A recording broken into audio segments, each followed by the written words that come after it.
When West Tennessee Healthcare started looking at a digital system, in my mind, there were very important things that we needed to consider. It needed to be something that was expandable. I put it in my guys' hands and we tried it out all over the hospital, including the basement, tunnels, places that we've had poor reception in the past, and we got clear reception everywhere we went with it.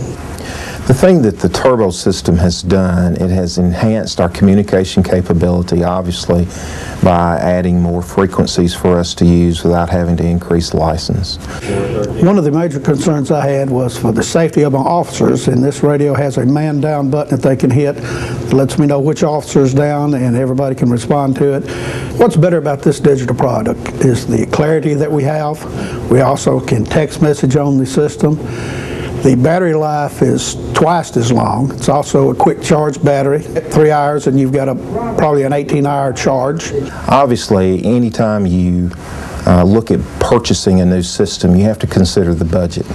And this organization being very conscientious, but then also looking for something that we could put in place today, it would still be sustainable in years to come, and we could build on that. Again, the digital Turbo Motorola technology allowed us to do that.